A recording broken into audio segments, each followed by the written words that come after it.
आज की कथा आपके भीतर साफ सफाई करेगी। भाई आप डॉक्टर के पास जाएंगे तो डॉक्टर से कहेंगे साहब हमें ये प्रॉब्लम है, डॉक्टर कहेंगे ऑपरेशन करना पड़ेगा, तो ऑपरेशन तुरंत थोड़ी कर देता है। भाई चेक करता है बीपी हाई तो नहीं है, लो तो नहीं है, खून की कमी तो नहीं है। यदि खून की कमी है तो पहले दवाई देता है खून पूरा हो, बीपी लो है तो दवाई देता है बीपी ठीक हो, शुगर है तो शुगर की दवाई, पहले सब कंट्रोल करके फिर तो 7 दिन में आपको पहले दिन तो सब कंट्रोल किया जाता है। आपका गुस्सा हाई तो नहीं है, गुस्से से बीपी बढ़ जाता है ना। आपका क्रोध ज्यादा तो नहीं है, आपका लोभ ज्यादा तो नहीं है। भगवान कृष्ण का जन्म चौथे दिन ही क्यों होता है भागवत में? पहले दिन नहीं होता, दूसरे दिन नहीं होता, तीसरे दिन, चौथे दिन क्यों? भगवान कहते हैं इन 3 दिन में पहले अपने हृदय की बढ़िया से साफ सफाई कर लेना, जब चित्त शुद्ध हो जाएगा तो चौथे दिन मैं प्रकट हो जाऊंगा तुम्हारे भीतर मन मंदिर में, तब चतुर्थ दिन जन्मोत्सव मनाया जाता नंद के आना। 3 दिन तैयारी लगती है ना। तैयारी क्या है? तैयारी क्या करनी है? भागवत जी में लिखा है तितिक्षवः कारुणिकाः सुहृदः सर्वदेहिनाम् अजातशत्रवः शान्ता साधवः साधुभूषणः।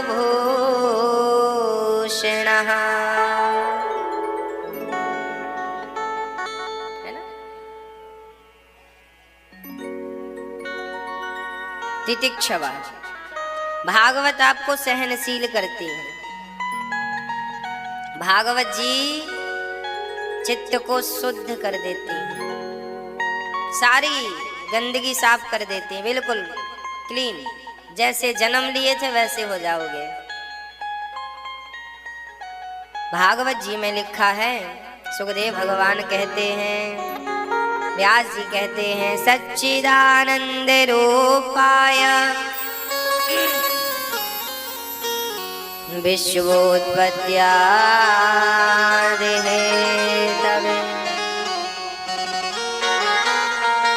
सच्चिदानंद रूपाय विश्वोत्पत्त्यादिहेतवे तापत्रय विनाशाय श्रीकृष्णाय वयं नुमः। भागवत में सत्य की कथा है, सत्य चित आनंद। भागवत जी में भगवान का स्वरूप ही है। पूरी संपूर्ण भागवत भगवान का क्या है? स्वरूप। भगवान सत्य स्वरूप है, चित स्वरूप है, आनंद स्वरूप है। भगवान सत्य है, ब्रह्म सत्यम जगन मिथ्या। अच्छा, आपसे कोई प्रश्न करे महाराज जी सत्य क्या है? एक सज्जन हमसे पूछे गुरुजी प्रश्न पूछता हूं उत्तर क्या है? एक सज्जन ने हमसे पूछा महाराज जी प्रश्न पूछता हूं उत्तर क्या है? अच्छा, आपको पता है उत्तर क्या है? बताओ। यदि आपसे पूछा होता उसने कि प्रश्न पूछता हूं उत्तर क्या है, तो आप क्या कहते? हमसे पूछा, बोला महाराज जी प्रश्न पूछता हूं उत्तर क्या है? हमने कहा उत्तर एक दिशा है। उत्तर क्या है? एक दिशा है, उत्तर दिशा। उत्तर क्या है? उत्तर एक दिशा है, उत्तर दिशा, पूरब दिशा, पश्चिम दिशा, 4 दिशाओं में एक दिशा उत्तर दिशा। वो पूछ ही रहा है, प्रश्न पूछता उत्तर क्या दिशा है? भाई चला जा। एक सज्जन ने हमसे बोला महाराज जी मरे हुए बकरे को हमने चलते हुए देखा, बताओ। आप बताओ। मरे हुए बकरे को हमने चलते हुए देखा, क्या उत्तर होना चाहिए इसका? ये प्रश्न किया हमसे किसी ने, बताओ क्या उत्तर होना चाहिए इसका? मरे हुए बकरे को हमने चलते हुए देखा। बहुत इजी है, बहुत आसान है। हमने कहा भाई मरा हुआ बकरा पड़ा है, हमने चलते हुए देख लिया। बकरा मरा पड़ा है, मरे हुए बकरे को हमने चलते हुए देखा। मरा पड़ा है, हम चल रहे हैं और देखते जा रहे हैं, तो मरे हुए बकरे को हमने चलते हुए देखा। समझ में आ रही है बात? बकरा मरा पड़ा है और हम चलते हुए देख रहे हैं, मरे हुए बकरे को हमने चलते हुए देखा। और पूछने में ऐसा लग रहा है कि मरा हुआ बकरा कैसे चलेगा। आप लोग सोच रहे, दिमाग यहाँ लगा रहे, मरा हुआ बकरा के चलेगा कैसे।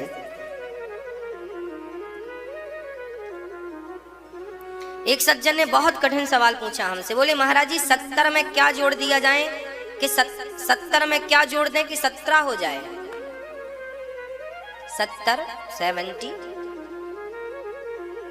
17 समझ रहे? अब बताओ कि 70 में क्या जोड़ें कि 17 हो जाए। बता, गणितज्ञ है कोई यहाँ? 70 में क्या जोड़ें कि 17 हो जाए।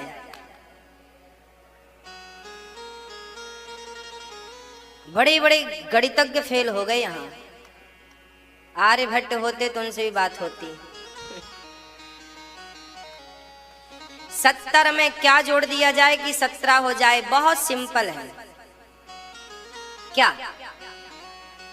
आ की मात्रा 70, हिंदी से लिखो 70 और फिर आ की मात्रा लगा दो 17। आ की मात्रा जोड़ दो 17 हो जाएगा।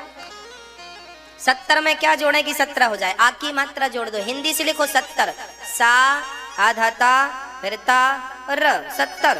फिर 70 में क्या जोड़े? आ की मात्रा जोड़ो 17, आ की मात्रा जोड़ो 17 हो गया।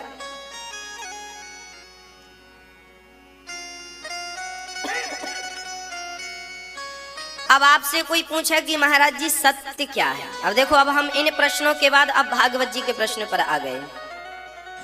ये प्रश्न तो हम आपको इसलिए बता रहे थे कि देखिए, उत्तर आसपास ही होता है। इस दुनिया में ऐसा कोई प्रश्न नहीं है जिसका उत्तर हो ना। हाँ, हमें पता नहीं है, अलग विषय है। इस दुनिया में ऐसी कोई समस्या नहीं है जिसका समाधान ना हो।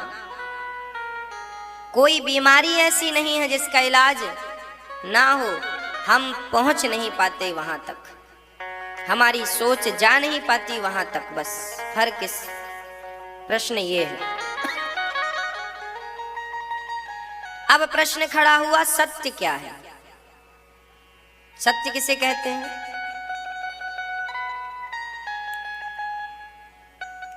आपसे कोई पूछेगा सत्य क्या है, आप क्या कहेंगे? सत्य के बारे में आपसे कोई प्रश्न करे कि सत्य क्या है, तो आप उत्तर दीजिएगा कि सत्य केवल परमात्मा है, ईश्वर। ब्रह्म सत्यम जगन मिथ्या, जगत मिथ्या है, ईश्वर सत्य है।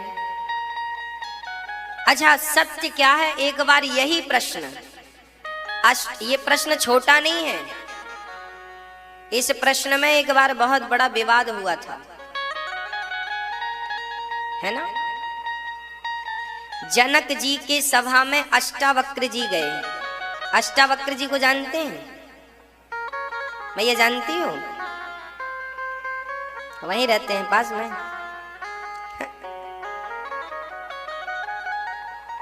अष्टावक्र जी 8 जगह से टेढ़े थे, कहोड़ पुत्र थे। अष्टावक्र जी के पिता जनक की सभा में गए थे और एक प्रश्न का उत्तर ना देने के कारण उन्हें बंदी बना दिया गया था। विद्युत गोष्ठी थी, विद्वानों की गोष्ठी थी, तो वहां जो उत्तर देगा वो जीत जाएगा, नहीं दे पाएगा तो बंदी बना दिया जाएगा। प्रश्न क्या था? प्रश्न यही था, सत्य क्या है? प्रश्न यही था, सत्य क्या है? एक्चुअली राजा जनक ने एक सपना, अब मैं आपको बताता हूं स्पष्ट।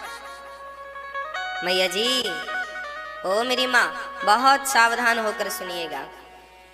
राजा जनक बहुत बड़े राजा थे।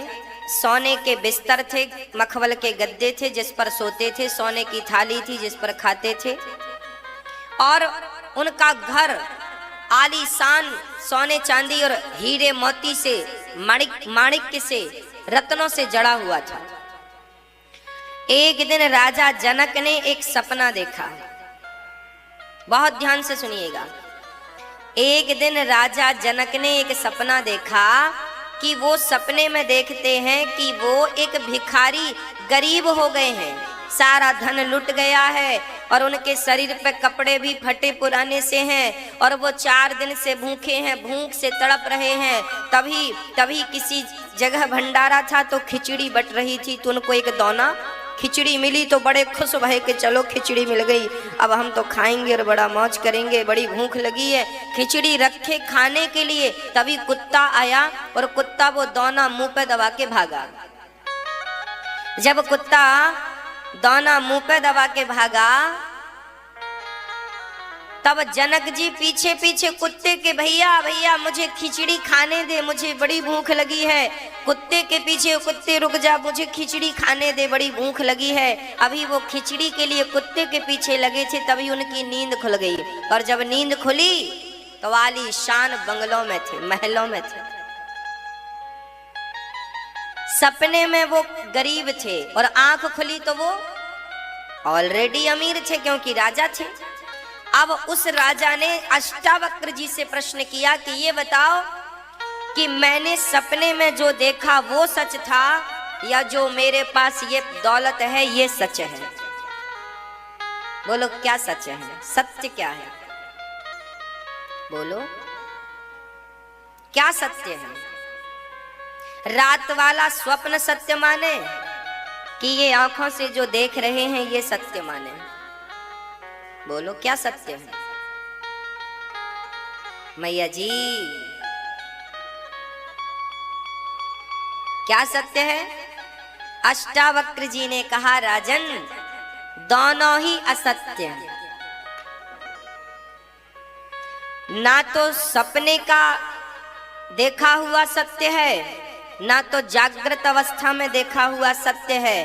फर्क इतना है कि आंख खुली तो रात का सपना टूट गया और जिस दिन ये आंखें सदा के लिए बंद होंगी उस दिन ये दिन का भी सपना टूट जाएगा। ना वो अपना था ना ये अपना है, फिर अपना क्या? बोले अपना तो केवल भगवान, मेरे तो गिरधर गोपाल, दूसरो ना कोई ईश्वर, सत्य ब्रह्म सत्यम जगन मिथ्या।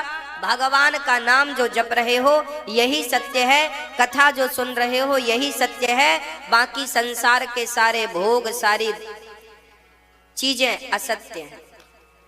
यहां तक कि हम भी असत्य हैं, हम और आप भी। यदि हम सत्य, सत्य किसे कहते हैं? जिसका कभी नाश ना हो, परिवर्तन ना हो, परिवर्तित ना हो, वो सत्य है। पर आप और हम भी परिवर्तनशील हैं। पैदा हुए थे तो इतने से थे, आज इतने बड़े हैं, कल और बुढ़े होके पूरे हो जाएंगे। आप तो रोज बदल रहे हैं, हम और आप तो रोज दिनों दिन मर रहे हैं, रोज मौत मार रही है हमें। हम परिवर्तनशील लोग हैं, हम कैसे सत्य हो सकते हैं? सत्य तो ईश्वर है जो हमारे ना रहने पर भी थे, हमारे आंखों के सामने भी हैं और हमारे ना रहने पर भी वही रहेंगे। तो सत्य ईश्वर है, हम सत्य नहीं हैं। ये संसार सत्य जैसा दिखता जरूर है पर सत्य है नहीं। संसार सत्य जैसा प्रतीत होता है पर ये संसार सत्य है नहीं। उमा कहाँ हूँ मैं अनुभव अपना, सत हरि भजन जगत सब सपना। सत्य क्या है? सत्य है केवल ईश्वर। भागवत जी में लिखा, भागवत देखिए शुरू हो रही है महात्म सत्य से। सच्चिदानंद रूपाय सतचित आनंद, भगवान का स्वरूप है सत्य, ईश्वर सत्य स्व, इसलिए उनकी शरण में हम चलें। ईश्वर का दूसरा स्वरूप है चित। चित कहते हैं प्रकाश को। हम सबके भीतर ये जो प्रकाश है, सूर्य भगवान का प्रकाश जो है ये प्रकाश कौन है? एक बार मैं एक ग्रंथ पढ़ रहा था, उसमें लिखा था कि भगवान ही प्रकाश के रूप में हमें और आपको दिखता है, पर हम उसे भगवान ना समझ के प्रकाश मानते हैं। बस है तो सामने हमारे, ईश्वर तो सामने ही है। वो प्रकाश दिख रहा है हमें सूर्य का, आपको भी दिख रहा है। बस ये प्रकाश जो है यही ईश्वर है। यही ईश्वर को चित्त कहा गया, सत चित्त आनंद। आनंद कौन? आनंद कौन? जो आनंद सिंधु सुख राशि, जो आनंद सिंधु सुख राशि, सी करते त्रय लोक सुपासे। जो आनंद सिंधु सुख राशि, सी करते त्रय लोक सुपासे। सी करते त्रय लोक सुपासे। श्री राम जय राम, जय जय राम। श्री राम जय राम, जय जय राम। श्री राम जय राम, जय जय राम। श्री राम जय राम, जय जय राम। श्री राम जय राम, जय जय राम। श्री राम जय राम, जय जय राम। जो आनंद सिंधु सुख राशि, भगवान आनंद के सागर, आनंद स्वरूप है।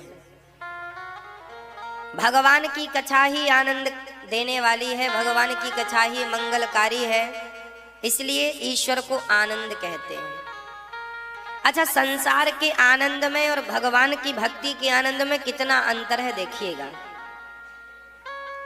अच्छा, संसार का कोई भी आनंद उठाकर देखिए, उसकी वो कब तक है। अच्छा, संसार के सुखों का जो आनंद है उसकी एक्सपायरी डेट है, पर कथा का जो आनंद है, भक्ति का जो आनंद है, उसकी कोई एक्सपायरी डेट नहीं। चलो देखते हैं। यदि आपका पति अच्छा है, पत्नी अच्छी है, और आपको पत्नी में सुख मिलता है, आनंद मिलता है, पति में आनंद मिलता है, तो ये जो आनंद है ना, ये आनंद कब तक मिलेगा? जब तक जवान हो। जैसे शरीर बूढ़ा हुआ, आनंद खत्म। भोग तो ज्यों की त्यों है, पर भोगने वाला ही अब बूढ़ा हो गया। भोगों में तो सुख है, पर अब तुमसे भोगा ही नहीं जा रहा है। तो संसार के आनंद की एक्सपायरी डेट हो गई, एक्सपायर हो गया। चलो, सुनने में बड़ा आनंद है, बेटे की बातें नानी कहती है, दादी कहती है, बड़ी बढ़िया बातें करता मेरा नाती, तोतली तोतली बातें सुनती रहती है। कब तक? जब तक कान बहरे नहीं हो जाते तब तक। बहरे हो गए, अब सुन लो तोतली तोतली, है ना? एक्सपायर हो गए कि नहीं? एक्सपायरी डेट है कि नहीं? आंख, अच्छा अच्छा देखो, अच्छा अच्छा देखो, कब तक? एक्सपायरी डेट है इन आंखों की, कभी भी फ्यूज हो सकती है। खाओगे कब तक? अभी आपको ना चने अच्छे लगते हैं, चने भूंज करके बढ़िया खाओ चने, मिठाई अच्छी लगती है, पर दांत ही नहीं बचेंगे तो चने क्या चबाओगे। डॉक्टर कह देगा कि शुगर बढ़ गई है, चलो मिठाई बंद करो, लो खत्म, एक्सपायर हो गई। आपके लिए सब एक्सपायर होता जाता धीरे धीरे धीरे धीरे धीरे। आज आप दौड़ रहे हैं, कल को ये दौड़ भी एक्सपायर हो जाएगी, हाथ में लाठी लेके चलना पड़ सकता है ना। संसार के सुख, कोई भी सुख हो, पत्नी का, पति का, पुत्र का, बेटे में सुख, मेरा बेटा मेरा बेटा मेरा बेटा, कल को वही बेटा कह दे घर से निकलो। बहुत सारे बेटे निकाल देते हैं माँ बाप को। तो माँ बाप को जिस बेटे में सुख नजर आता था, आज उसी बेटे ने सबसे ज्यादा दुख दे दिया। तो क्या हुआ, संसार का हर सुख एक्सपायरी डेट का, सब एक्सपायर हो जाता, यहां तक कि हम और आप भी एक्सपायर हो जाएंगे पूरे के पूरे। परंतु अच्छा देखिए, खाने का सुख भी कितनी देर मिलेगा, आप कितनी देर खा सकते हैं बताओ। 1 घंटा कंटिन्यू खा सकते हैं? नहीं खा सकते। अच्छा, कोई आदमी, कोई व्यक्ति, कोई वस्तु अच्छी लग रही है तो क्या 1 घंटा कंटिन्यू देख सकते हैं उसे? बहुत अच्छा है ये देखते हैं, चलो 1 घंटा कंटिन्यू देखते हैं। नहीं देखा जाएगा।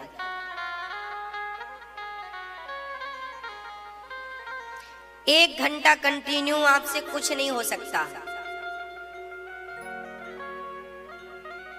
संसार का सुख मिनट, 2 मिनट, 4 मिनट, झूला झूलने का भी, चलो मेला चलते हैं, झूला झूलते हैं, बड़ा सुख मिलता, बड़ा झूला आता ना झूला, उसमें भी बड़ा सुख मिलता है।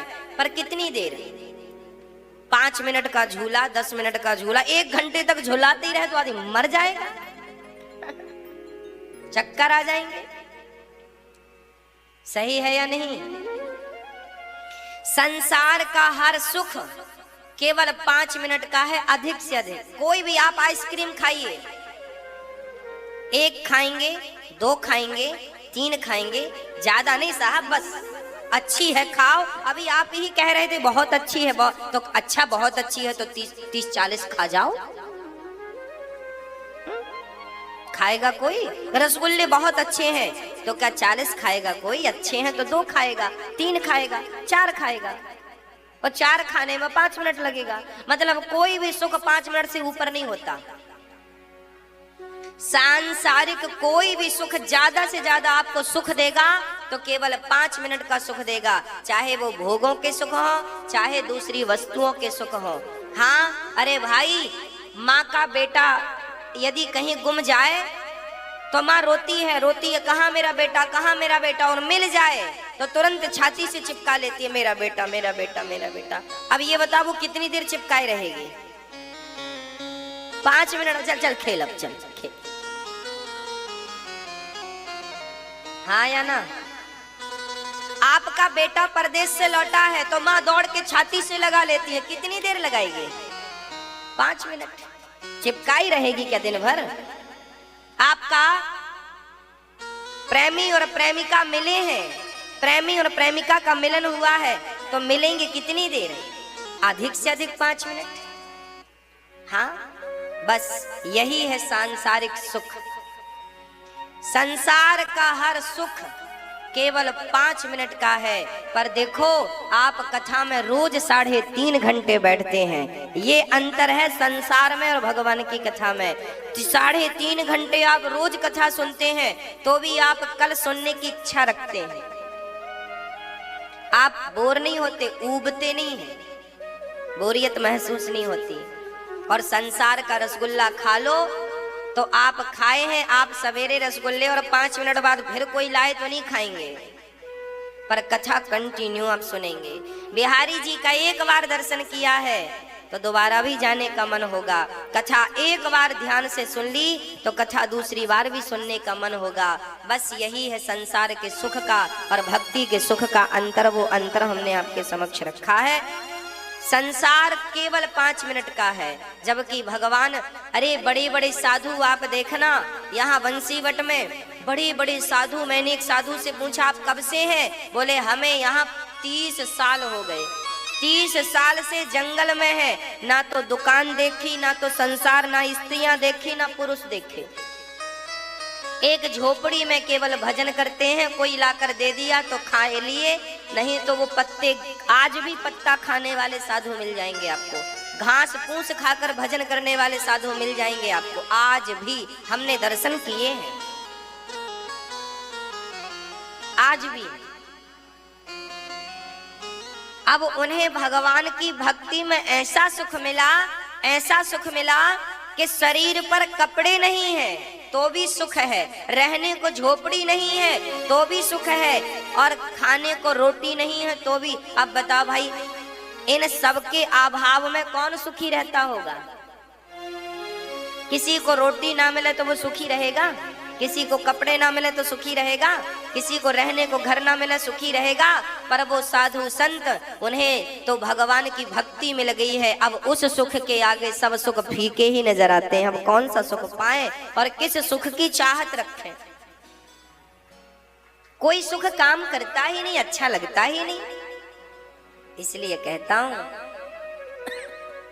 कि सांसारिक सुख क्षणिक है, ईश्वर आनंद के सागर है।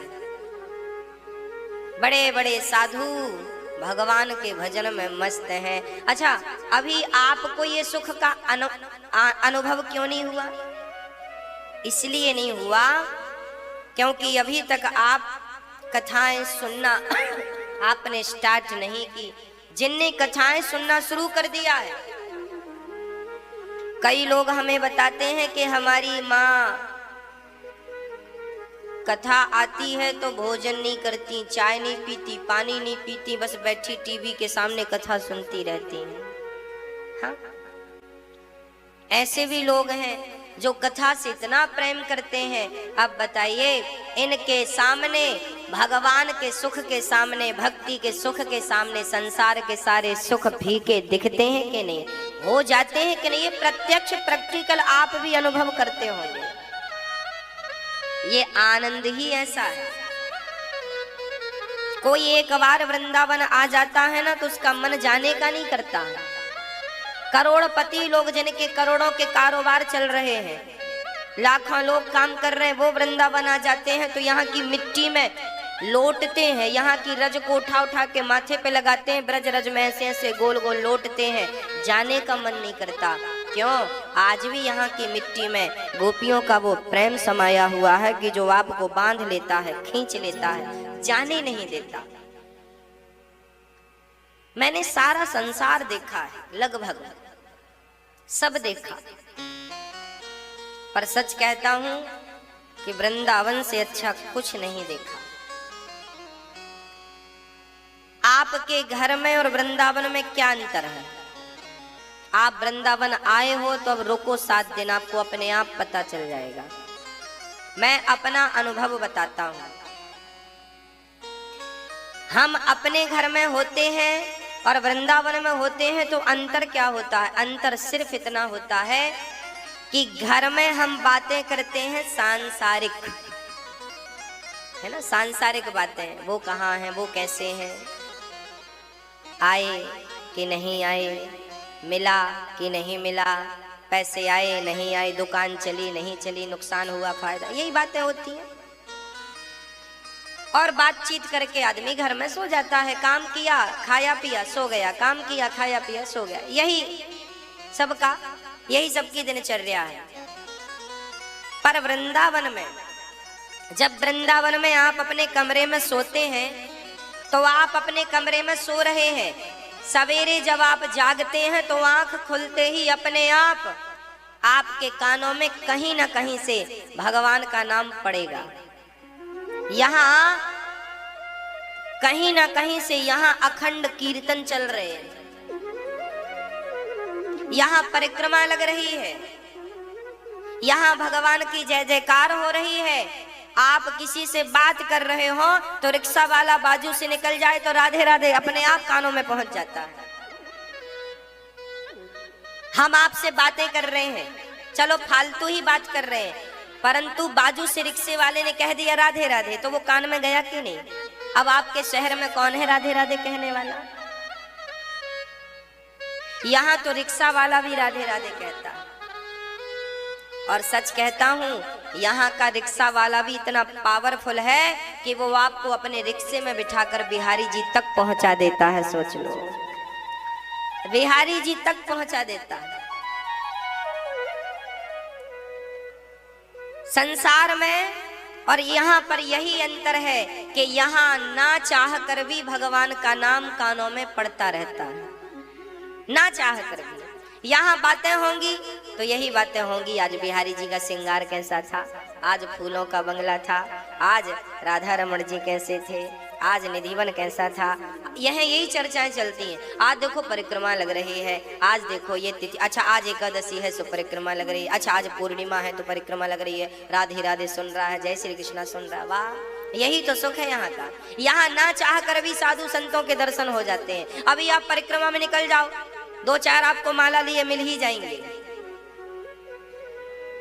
ये सुख है यहाँ का।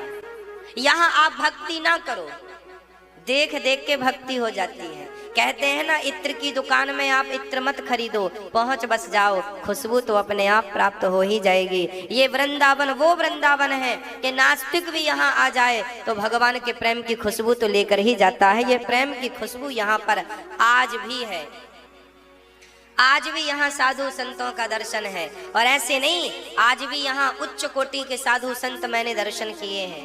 अब तपस्वी साधु, अब आप देख पाए ना देख पाए, पर दास ने देखा है। इसलिए हम लोग गाते हैं कि वृंदावन धाम अपार, जपे जा राधे राधे, ओ राधा अलबेली सरकार, जपे जा राधे राधे। जो राधा नाम न हो तो रसराज विचारो रो तो, जो राधा नाम न हो तो रसराज विचारो रो तो, ना हो तो कृष्ण अवतार, जपे जा राधे राधे, राधा अलबेली सरकार, जपे जा राधे। ये वृंदावन है। यहाँ की धूल भी उड़कर माथे पे पड़ जाए तो समझ लेना कि कृतार्थ हो गए। वृंदावन की धूल भी पावन करने वाली है। रसिक लोग इस धूल को मस्तक पर लगाते हैं। ये वही धूल है जहां हजारों लोग परिक्रमा लगाते हैं। वृंदावन का वायुमंडल भी पवित्र है राधा नाम से। इसलिए आनंद तो बिहारी जी के चरणों में है।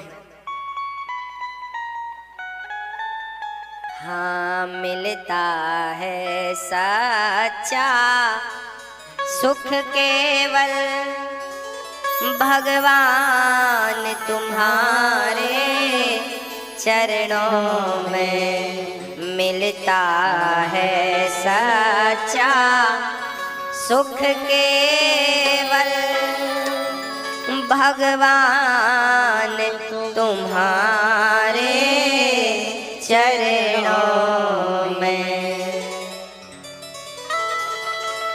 ये आनंद का धाम है, जहां भगवान वहां आनंद। ईश्वर का नाम है सच्चिदानंद, सतचित आनंद। ईश्वर सत्य चित आनंद, आनंद के सागर। अच्छा, भगवान करते क्या है? विश्वोत्पत्ति आदि है तवे। भगवान विश्व की उत्पत्ति करते हैं, पालन करते हैं और संहार करते हैं। भगवान का काम है संहार करना, दुनिया को बनाना, बना के फिर चलाना।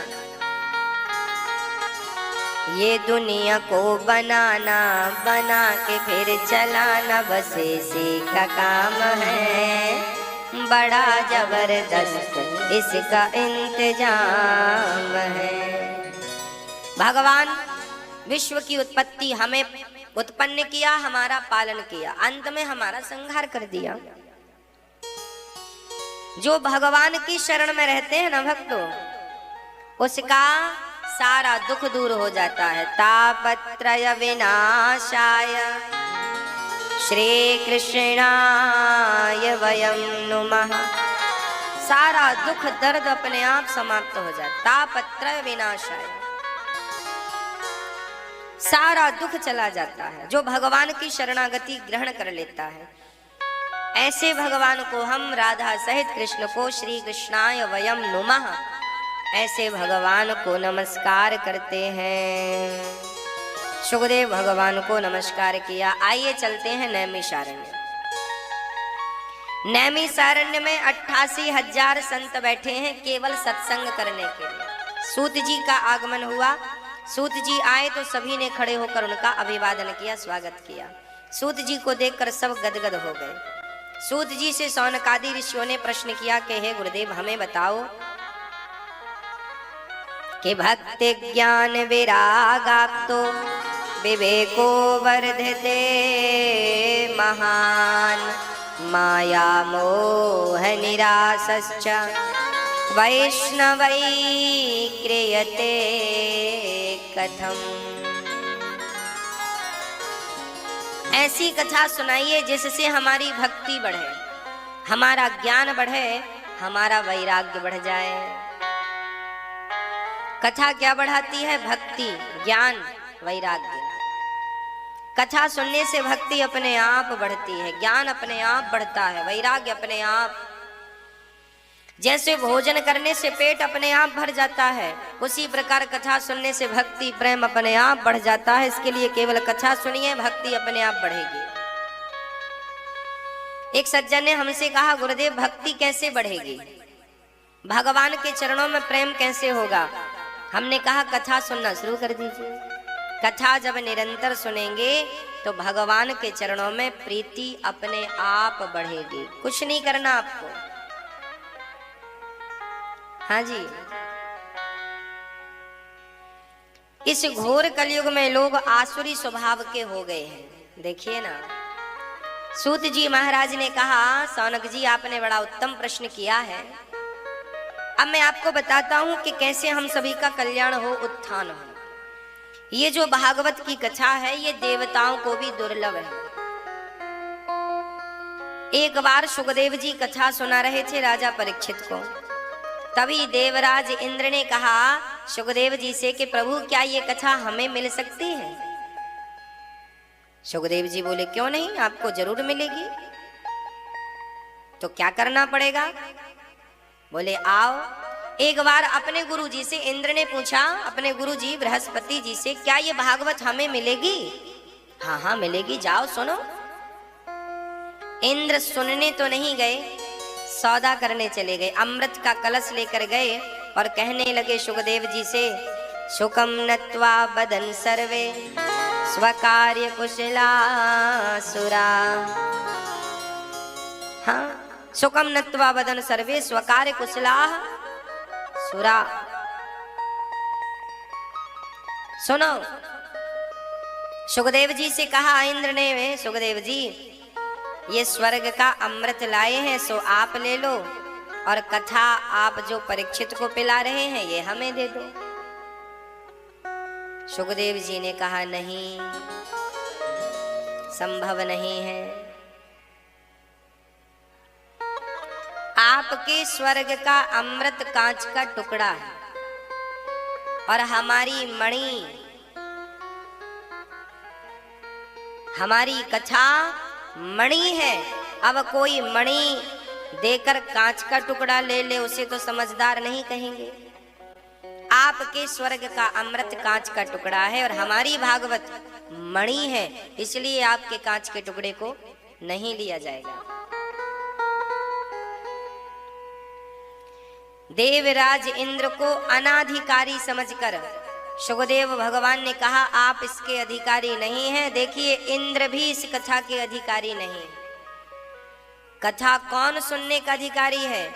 जिसके भीतर भगवत प्रेम होता है, भक्ति होती है।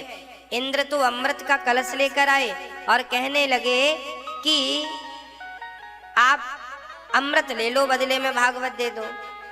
अदला बदली देखो यहाँ नहीं होती। ये कोई वस्तु थोड़ी है कि अदला, ये तो प्रत्यक्ष कृष्ण एव ही, ये तो साक्षात भगवान है। अदला बदली का कोई तो सवाल ही खड़ा नहीं होता, अदला बदली का। जाओ, इंद्र को बड़ा बुरा लगा। देखिए, हमें नहीं सुनाया भागवत जी। जब 7 दिन की कथा में राजा परीक्षित का उद्धार हो गया, तब इंद्र ने सुना तो तराजू बांधी स्वर्ग लोक में, और एक पलड़े पर भागवत को रखा और दूसरे पलड़े पर संसार के अपने स्वर्ग के सुखों को रखा। और जब तौल करके देखा तो भागवत का पलड़ा सबसे भारी था। इंद्र घबरा गए, बोले संसार। इंद्र ने अपना कल्प वृक्ष, सोना चांदी खुद तराजू पर चढ़ गए, पर भागवत का पलड़ा तो भारी था तो नीचे था। भागवत की कोई बराबरी नहीं कर सकता। इंद्र ने घबराकर भगवान का आवाहन किया तो भगवान प्रकट हो गए। इंद्र, मैं यही हूं, कहीं गया नहीं हूं। ये जो भागवत है, इसे आप कोई सामान्य पोथी ना समझ लेना, कोई सामान्य सी वस्तु ना समझ लेना। ये तो मेरा स्वरूप है, ये भगवान का ही स्वरूप है। प्रत्यक्ष कृष्ण एव ही, भागवत जी तो प्रत्यक्ष भगवान का स्वरूप है, भगवान का बोध कराती हैं भागवत जी। इसलिए आज इंद्र चरणों में गिर पड़े और आज इन्हें समझ आई कि यह भागवत तो भगवान स्वरूप है। इंद्र ने प्रणाम किया और अपने धाम को, अपने स्वर्ग को चले गए, अपने आसन पर बैठ गए। अब पंगा नहीं लेंगे इंद्र कभी, जान गए कि ये भागवत जी कौन है। भागवत जी हम सभी का कल्याण करने के लिए इस धरती पर, इस युग में अवतरित हुई हैं। भागवत ना होती तो हम किसके माध्यम से अपना कल्याण करते हैं? बताओ, किसके माध्यम से आप अपना कल्याण करते? आज कोई सोचे कि मैं अपने पूर्वजों का मोक्ष करना चाहता हूं, तो कैसे होगा? जब आप अपने पूर्वजों को भागवत सुनवाएंगे, तब इस भागवत से ही तुमको मुक्ति मिलेगी। सच कहें तो हम सभी पर कृपा करने के लिए भगवान ने भागवत को भेजा है। इस धरा पर जाओ, सुन सुन करके लोग, सुना सुना करके लोगों को इन सब का कल्याण कर लेना, सब भगवत प्राप्ति के अधिकारी बन जाएंगे। हाँ, जो कथा प्रेमी हैं वो तो अधिकारी हैं भगवान के। जिनने कथा नहीं सुनी वो 84 के फेर में पड़े हुए। इसलिए भागवत जी को देखकर इंद्र ने प्रणाम किया। 7 दिन की कथा से राजा परीक्षित तर गए। यही उदाहरण है भागवत जी का। परीक्षित जैसे जिन्हें श्राप लगा था, उनका भी उद्धार भागवत से हो गया। भागवत प्राणी मात्र का उद्धार करती है, प्राणी मात्र का कल्याण करती है भागवत जी। ये भागवत एक बार देवर्षि नारद जी ने भी सुनी। अच्छा, हाँ, अच्छा, नारद जी को भी सुनना पड़ी। देखो, नारद जी सुनते हैं पर वो अपने लिए नहीं, हम सबके कल्याण के लिए सुनते हैं। अच्छा, नारद जी एक बार कीर्तन करते करते जा रहे थे और कह रहे थे,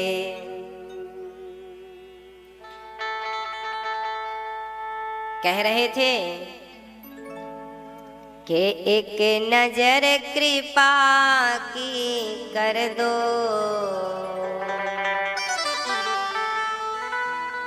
है ना? एक नजर कृपा की कर दो, लाडली श्री राधे। ओ भक्तों की झोली भर दो, लाडली श्री राधे। तो आओ, बड़े भाव से राधा रानी की शरणागति ग्रहण कर लें। शांति की खोज यदि आप करते हैं, अच्छा, इस दुनिया का हर व्यक्ति शांति चाहता है। कौन ऐसा है? आप पैसा कमा रहे हैं किसके लिए? शांति के लिए। संसार के हर काम होते हैं हाँ शांति के लिए।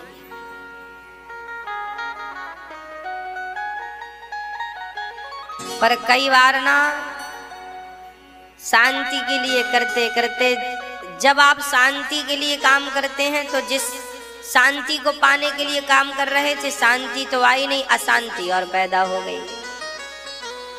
एक सज्जन ने शादी की, शादी हो नहीं रही थी।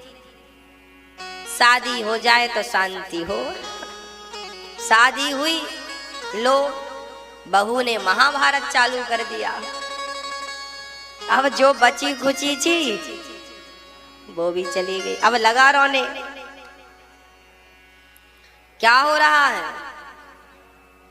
बोले अशांति है घर में। पहले थी शांति? नहीं, पहले भी नहीं थी, पर पहले कुछ थी। पहले 20% थी। 80 की चाहत में शादी करे कि 80 ये आएगी तो आएगी, तो 20 और लेके चली गई, 0 कर गई। ये अशांति है। हर व्यक्ति सोचता है शांति मिले। बच्चे चाहिए किस लिए? बच्चे भी आदमी शांति के लिए पैदा करता है कि चलो शांति मिलेगी। पैसा भी इसलिए कमाता है, चलो शांति मिलेगी। घर भी आदमी इसलिए बनवाता है, चलो शांति मिलेगी। पर बताओ कि शांति मिली? शांति ही नहीं मिलती, बाकी सब मिलते हैं। सब मिले पर शांति नहीं मिली।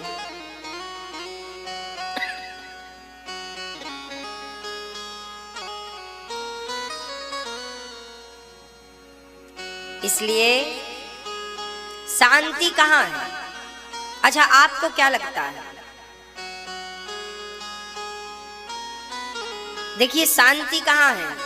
देखो, देखने के लिए बहुत कुछ है, पर बहुत कुछ देखने में शांति नहीं है। जरा 2 मिनट के लिए आंखें बंद करके भगवान का चिंतन करने में जो शांति मिलती है ना, वो बहुत कुछ देखने में शांति नहीं मिलती। आंखों से देखने के लिए बहुत कुछ है, पर जब तक भगवान को नहीं देखोगे तब तक शांति नहीं मिलेगी। कानों से सुनने के लिए भी बहुत कुछ है इस संसार में, पर इन कानों से जब तक भगवान की कथा नहीं सुनोगे तब तक शांति नहीं मिलेगी। चलने को तो बहुत कुछ है, कहीं भी चलकर पहुंच जाओ, पर जब तक बिहारी जी के चरणों में ना खड़े हो जाएं तब तक शांति नहीं मिलेगी। तो बोलने को बहुत सारे शब्द हैं, आप दिन भर बोलिए, पर भगवान का नाम जब तक नहीं बोलेंगे तब तक शांति नहीं मिलेगी। तो शांति टोटल कुल मिलाकर कही जाए तो घर का काम करते हुए चित्त को, मन को भगवान के चरणों से जोड़ देने से ही शांति प्राप्त होगी। अर्थात भगवान में मन लगा रहे आपका तो शांति मिलेगी। अन्यथा आप करोड़पति से अरबपति बन जाओ तो भी शांति मिलने वाली नहीं। अच्छा ये बताओ,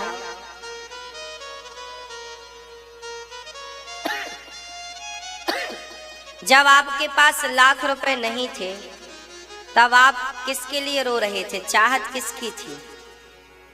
लाख रुपए की। लाख रुपए मिल जाए तो काम बन जाए। बाजू वाला प्लॉट लाख रुपए का है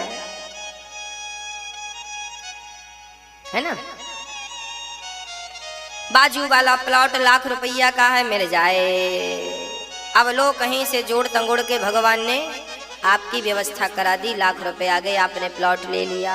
अब आपको क्या मिली? शांति मिली। आहा, बहुत शांति। भैया महाराज जी, हमारा तो प्लॉट घर बड़ा हो गया, अभी जगह नहीं थी, अब जगह हो गई। शांति। तभी पता चला कि इसके सामने वाला भी बिक रहा है। आहा हा हा हा। अब अभी रोया था बाजू वाले के लिए, अभी देखो बाजू का मिल गया, पर अब सामने का बिकने लगा। तो क्या हुआ? फिर उतना ही दुख आ गया कि नहीं अपने आप, क्योंकि अब वो सामने वाला 2 लाख का है। अब 2 लाख रुपया तो है नहीं, अब 2 लाख नहीं, अब लगा टेंशन में। अब 2 लाख कहाँ से आए? 2 लाख कहाँ से आए? नहीं जुगाड़ हुआ। हे भगवान, हे गुरु जी कृपा करो, हे भगवान कृपा करो, 2 लाख आ जाए। अच्छा खासा सुखी था बाजू का पाके, लेकिन नहीं, लालच बुरी बला। अच्छा खासा खुश था, बढ़िया धन्यवाद दे रहा था भगवान को। अब सामने का देखो, जितना लालच बढ़ेगा उतना दुख मिलेगा। अब सामने वाला बिक रहा है 2 लाख, कहां से, यहां वहां, भैया दे दो 2 लाख, भाई हमारे पास नहीं है। उसके पास केवल 50,000 थे, 1.5 लाख की व्यवस्था करनी थी। यहां वहां से बहुत रिश्तेदारों से, मित्रों से, भाई तुम कितना दोगे, तो भी व्यवस्थाएं 1.5 लाख हो पाई, 50,000 फिर भी कम। इस चक्कर में सामने वाला प्लॉट किसी ने और ने खरीद लिया, और जब खरीद लिया तो लगा रोने, हे भगवान, जबरदस्ती रो रहा है, ना इसे किसी ने मारा, ना इसे किसी ने डांटा, और रोने लगा कि नहीं? ऐसे ही होता है ना, रोने लगा। क्यों रोने लगा? क्योंकि उसके मन की हुई नहीं। मन की हो जाती तो खुश। सच कहूं तो आपका दुख आपके पड़ोसियों से नहीं है, आपका दुख आपकी पत्नी और पति से नहीं है, आपके मन की इच्छाओं से ही आपका दुख है। आपकी इतनी सारी इच्छाएं आपको दुखी करती हैं, आपके भीतर संतोष नहीं है, इसलिए आपके घर में अशांति है। आप संतोषी नहीं हैं, इसलिए अशांत हैं। पहले के लोग बहुत संतोषी थे, बहुत,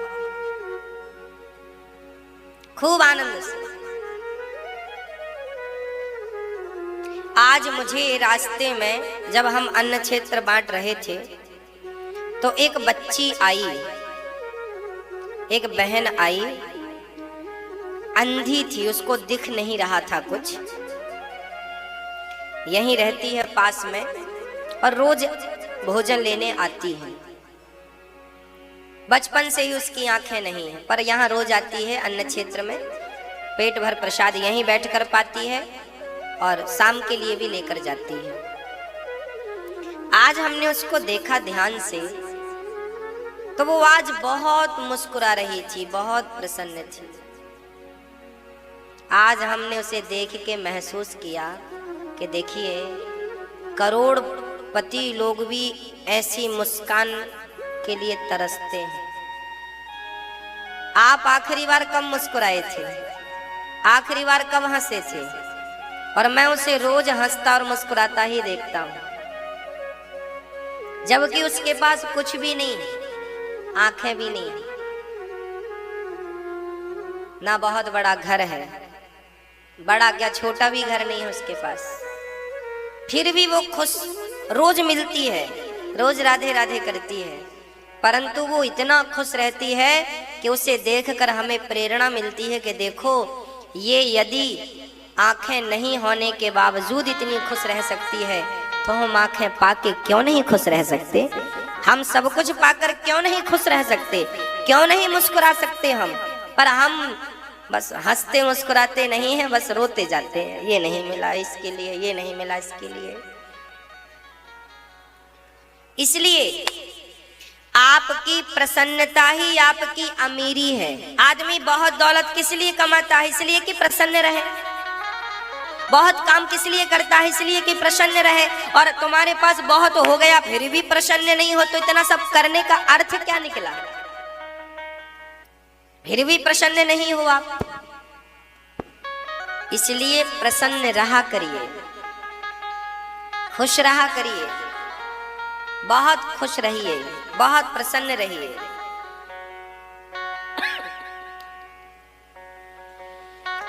आज नारद जी महाराज चारों धाम में गए पर शांति कहीं नहीं। शांति क्यों नहीं? क्योंकि नारद जी अपना कल्याण नहीं, वो तो आप लोगों के कल्याण के लिए चिंता में थे कि आपका उद्धार कैसे हो। जैसे पिता बेटों को देखकर चिंतित रहता है, ऐसे ऋषि मुनि सांसारिक लोगों को देखकर प्रसन्न रहते हैं कि इनको कैसे खुश किया जाए, इनका उद्धार कैसे होगा, इनका कल्याण कैसे होगा। इसलिए हमारे ऋषि मुनियों ने ये भागवत लिखी है ताकि तुम चलो व्यस्त हो, भजन नहीं कर सकते, सिर के बल खड़े नहीं हो सकते। बड़े बड़े साधु संत तो सिर के बल खड़े होके तपस्या करते हैं, पानी में खड़े होके, तुम पानी में नहीं कर सकते, जंगल नहीं जा सकते, चलो भैया घर पर रह के ही भागवत सुन लो, इसी मात्र से तुम्हारा उद्धार हो जाएगा। और आज का प्राणी तो इसके लिए भी समय नहीं निकालता। हमारे ऋषि मुनियों ने ये ग्रंथ इसलिए तैयार किए कि आप किसी भी बहाने आपका उद्धार हो जाए। इसलिए यहाँ पर अभी 24 तारीख से भागवत जी की 108 पोथी बिठाई जा रही हैं। आप लोग भी बिठा सकते हैं अपने कल्याण के लिए, अपने पूर्वजों के लिए, ताकि आप भी इस पावन से महीने में भागवत जी का सानिध्य प्राप्त कर सकें, भगवत कृपा प्राप्त कर सकें। प्रिय भक्तों, जिनको भी भागवत जी के पाठ बिठाना है आप संपर्क कर सकते हैं। श्री नारद जी महाराज कहते हैं, मुझे कहीं शांति नहीं, पर जब वृंदावन आया तो यहाँ पर मैंने देखा एक 16 वर्ष की कन्या उदास थी और एक बूढ़ा बाजू में मूर्छित हाल में लेटे थे। नारद जी ने देखा यहाँ तो स्त्रियां ही हैं और बुढ़ों का तो हाल बिगड़ा है। नारद जी बोले कहीं मेरा हाल ना बिगड़ जाए। तो नारद जी जाने लगे। उस कन्या ने नारद जी के चरण दौड़कर पकड़ लिए। याद रखना, जीवन में कभी संत मिल जाएं तो दौड़कर उनके चरण पकड़ के कहना कि भगवान मेरे कल्याण का साधन क्या होगा, मेरे कल्याण का साधन बताइए बस। उस कन्या ने चरण पकड़ के कहा, भो भो साधु क्षणं तिष्ठ मच्चिन्तामपि नाशय दर्शनं तव लोकस्य सर्वथा गेहरं परम।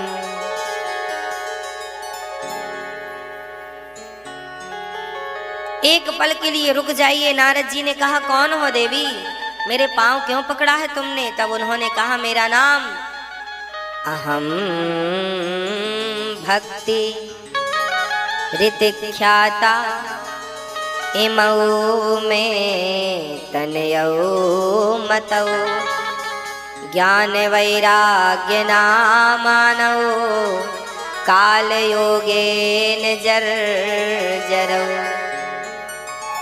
मेरा नाम भक्ति है, ये मेरा बेटा ज्ञान, ये मेरा बेटा वैराग्य। अरे तो आप उदास दुखी क्यों हैं? बोले महाराज, जब से कलयुग आया है तब से हमारा कोई नहीं बचा। हमारा बेटा ज्ञान भी बुढ़ा हो गया, वैराग्य भी मूर्छित पड़ा है, और हमारी भी कोई, हम तो फिर भी वृंदावन में जवान हैं, पर हमारे बच्चों के बिना लगता है कि वृंदावन छोड़ के चले जाएं। नारद जी ने कहा, कहीं जाने की जरूरत नहीं है, सुनो, हम तुम्हें सुना रहे हैं, सुनो। तब नारद जी ने गीता सुनाई, वेद पुराण सुना डाले, पर भक्ति ज्ञान वैराग्य की मूर्छा, दुख ज्ञान वैराग्य का दूर नहीं हुआ। तब नारद जी आश्चर्य में पड़ गए, हे भगवान ये क्या हो रहा है? गीता सुनकर भी इनका दुख दूर नहीं हुआ। तब नारद जी जब आश्चर्य में पड़े तब आकाशवाणी हुई, नारद जी सत्कर्म सूचको नूनम, सत्कर्म करो, सत्कर्म करो, सत्कर्म करो। अब नारद जी ने कहा, ये सत्कर्म क्या है? नारद जी ने उस स्त्री से कहा, तुम यहीं बैठना, मैं पता लगाता हूं कि सत्कर्म क्या है। नारद जी सत्कर्म की खोज करने चले। बड़े बड़े साधु संत ऋषियों मुनियों से पूछा, भैया ये सत्कर्म क्या है? किसी ने कोई उत्तर नहीं दिया। अब नारद जी जैसों को भला कौन बता सकते थे, क्योंकि नारद जी तो स्वयं सब जानते हैं। तब बद्रीनाथ में नारद जी के भाई मिल गए, 4, सनक, सनंदन, सनातन, सनत कुमार। इन चारों ने कहा, नारद जी श्रीमद् भागवत ही सारे पुराणों का सार है और सत्कर्म है। आपने इस दुनिया में जितने भी कर्म किए हैं उन सारे कर्मों से श्रेष्ठ सत्कर्म क्या है? बोले किसी को आपने भागवत सुनवा दी और किसी एक नास्तिक को आपने बिहारी जी के चरणों से जोड़कर उसे आस्तिक बना दिया। एक नास्तिक को भागवत से जोड़कर आस्तिक कर दिया, तो यही सबसे बड़ा सत्कर्म हो गया आपके हाथों से। आपने सबसे बड़ा सत्कर्म क्या कर लिया कि आपने किसी एक नास्तिक को आस्तिक कर दिया, यही सत्कर्म है।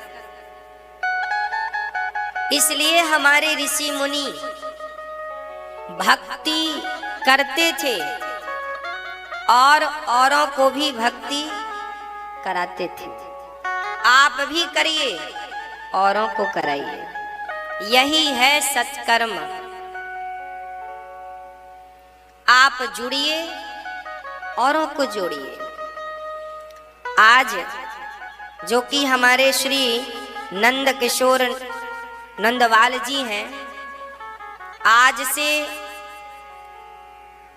कई महीनों पूर्व, वर्षों पूर्व, कितने वर्ष हो गए, 2 वर्ष के 3, आज से 2 वर्ष पहले कथा हुई थी, प्रीति जी ने कराई, आपने कराई थी, है ना? आपने, प्रीति जी ने कथा कराई और इन्होंने अपनी पूरी समाज को जोड़ दिया, अपने पूरे परिवार को जोड़ दिया। और 2 साल पहले इन्होंने जब कथा कराई, उसके पहले इनका परिवार अलग था, अर्थात विचार अलग थे। पर जब से कथा सुनी तब से सबके सब, 1-2 नहीं, इनके अड़ोसी पड़ोसी भी, इनके गांव वाले भी, इनके आजू बाजू वाले भी, सब के सब भगवान के रंग में ऐसे रंगे कि बड़ा प्रेम है भगवान के चरणों में, बहुत भक्ति है, बहुत प्रेम है। क्या है ये? एक ने सबको जोड़ दिया। आप भी ये सत्कर्म कर सकते हैं। आप एक है ना, आप एक से अनेक क्यों नहीं कर सकते? यदि एक गाय से, कहते हैं ना, कई बार हम जाते हैं तो बहुत सारी गाय दिखती हैं गौशाला में, तो कहते हैं ये एक ही गाय की सारी गौशाला है, एक के फिर बछिया हुई, फिर उसके फिर बछिया हुई, फिर उसके फिर बछिया, पूरी गौशाला भर गई एक से। एक ही पिता से पूरा परिवार हरा भरा हो जाता है। यदि एक पिता से परिवार बढ़ जाता है, एक गाय से गौशाला बढ़ जाती है, तो क्यों ना आप एक सबको भक्ति देकर सबकी भक्ति बढ़ाएं। आओ भगवान से जोड़ने का काम करें, आओ भक्तों का परिवार बनाएं और सबको, उन नास्तिकों को भी जोड़ें जो बेचारे पड़े हैं, दर दर की ठोकर खा रहे हैं। हाथ जोड़ के कहिए शराबी से, भैया कथा सुना करो। नास्तिक से कहो, एक बार कहो अपने पड़ोसी से, भैया टीवी पर कथा आ रही है, एक बार चलो तुम सुन लो, कह तो दो। यदि उसने सुन लिया, आपके माध्यम से किसी एक व्यक्ति ने कथा सुन लिया और वो भगवान के चरणों में अनुराग उसका हो गया, तो उसका पुण्य जीवन भर आपके खाते पे जाएगा। इसलिए सबसे बड़ा पुण्य, सबसे बड़ा सत्कर्म क्या है? बोले भगवान के लिए लोगों को जागरूक कर देना, भगवत भक्ति हृदय में प्रवेश करा देना, यही सबसे बड़ा सत्कर्म है। इससे बड़ा कोई सत्कर्म नहीं होता है ना।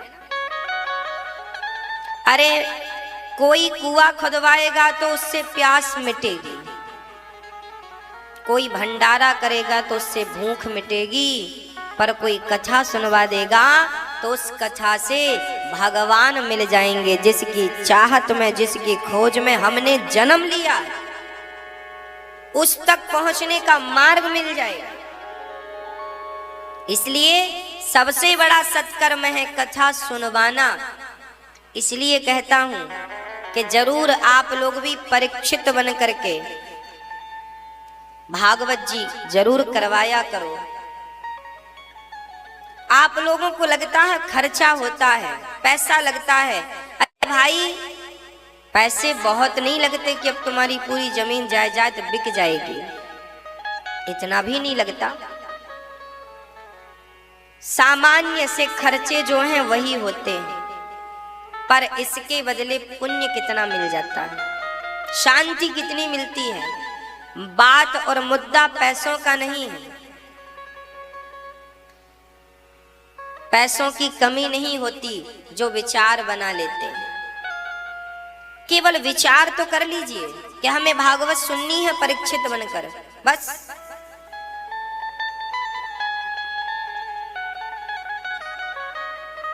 लोग डरते रहते हैं, बहुत पैसा कमाते हैं, कमी कुछ नहीं है, फिर भी डर लगता है खर्चे ना हो जाए, खर्चे ना हो जाए, खर्चे। तो बांध कर ले जाना फिर तुम। पैसा काय के लिए होता है बताओ? पैसा किस लिए होता है? पैसा जोड़ने के लिए होता है कि खर्चे के लिए होता है? अरे भाई, खर्चा तो होगा ही। यदि कथा में खर्चा नहीं होगा तो कहीं और हो जाएगा। आपके घर में 10 लाख रुपए रखे हैं, आपने कथा के लिए रखे हैं। यदि कथा नहीं सुनेंगे, दान पुण्य नहीं करेंगे, तो वो 10 लाख खर्च हो जाएंगे। 2 महीने बाद देखना 1 रुपया नहीं मिलेगा वहां। आपने 1 लाख रुपए जमा किए हैं कथा के लिए। यदि आपने सोचा कि अगले साल सुन लेंगे, तो वो 1 लाख रुपए जो तुमने कथा के लिए रखा था, वो 1 लाख रुपए खत्म हो जाएंगे। ऐसा नहीं कि वो रखे रहेंगे। पैसे लक्ष्मी का काम ही आना और जाना है। लक्ष्मी माँ स्थिर कभी नहीं होती। और सच ये भी है कि लक्ष्मी माता स्थिर हो जाएंगी तो भी काम नहीं बनेगा। लक्ष्मी माँ चलती रहती हैं तो ज्यादा अच्छा रहता है। आदान प्रदान होता रहे, लेना देना, लेना देना। तो आपने जीवन में इतना पैसा कमाया है, कभी भगवान के लिए निकालने का अवसर आए तो पीछे बिल्कुल ना हटा करो। ये तो सौभाग्य है। अरे कल को प्राण निकल गए तो तुम्हारे मन में था कि भागवत सुन लेते, तो सुन लेते, तो सुन ही लेते। कल को मर जाओगे तो फिर, और मरना तो है ही। इसलिए अच्छे विचार जब भी आए, टाला ना करो, टालना नहीं चाहिए। अच्छे विचार आए तुरंत कर लो। भागवत किस्मत वालों को मिलती है, सब पर भगवान की कृपा होती है, सब पर उनका अनुग्रह होता है। और भागवत सुनने के बाद जो शांति मिलती है, उसका आनंद ही अलग है। कितने लोग हमसे कहकर जाते हैं, जिन जिनको हमने भागवत सुनाई है, वो लोग मिलते हैं, आते हैं, कहते हैं गुरुजी कथा सुनने के बाद हमारा काम तो कई गुना बढ़ गया। ये भागवत जी के बारे में पहले नहीं समझते थे, अब समझ में आया। अब वो हर बार साल में मन बनाते, हर साल सुनेंगे, हर साल सुनेंगे। इसलिए जीवन का ये समय व्यर्थ न गवाना। जैसे हमारे श्री नंद किशोर जी ने बड़े प्रेम से समय निकालकर भागवत जी की शरण में आकर बिहारी जी के चरणों में बैठकर कथा का रसपान कर रहे हैं। और नारद जी ने कहा, सनकादियों से मेरा दुख दूर कैसे हो, भक्ति का दुख दूर कैसे हो। तब सनकादियों ने भी नारद जी को भागवत जी का ही परामर्श दिया था कि आप भागवत सुनो, भागवत सुनो। नारद जी ने भागवत सुनी, कहाँ? हरिद्वार में कथा चालू हुई। कथा की केवल महिमा गाई। सदा सेव्या, सदा सेव्या श्रीमद्भागवते कथा, यस्याः श्रवणमात्रेण हरिश्चित्तं समाश्रयेत्। श्री भागवत हुई हरिद्वार में, और भक्ति महारानी का संकल्प छोड़ा तो भक्ति ज्ञान वैराग्य जो मूर्छित थे, दुखी थे, भागवत सुनने मात्र से भक्ति ज्ञान वैराग्य का दुख दूर हुआ और झूम झूम के नाचने लगे। ये भागवत वही भागवत है जिसे भक्ति और ज्ञान और वैराग्य भी सुनते हैं। भागवत तो भक्ति ज्ञान वैराग्य का दुख दूर करती हैं, सो आपका और हमारा नहीं कर देंगी। इसलिए जरूर भागवत जी श्रवण करना चाहिए। समय निकाल कर 7 दिन निकालो। कथा चल रही थी, भक्ति महारानी प्रकट हो गई और कहने लगी, भक्ति सुतौ तौ तरुणौ गृहीत्वा प्रेमैक्यरूपा सहसा विरासेत्। श्री कृष्ण गोविंद हरे मुरारे नाथेति नामानि मुहुर्वदन्ति। बड़े भाव से झूमने लगी।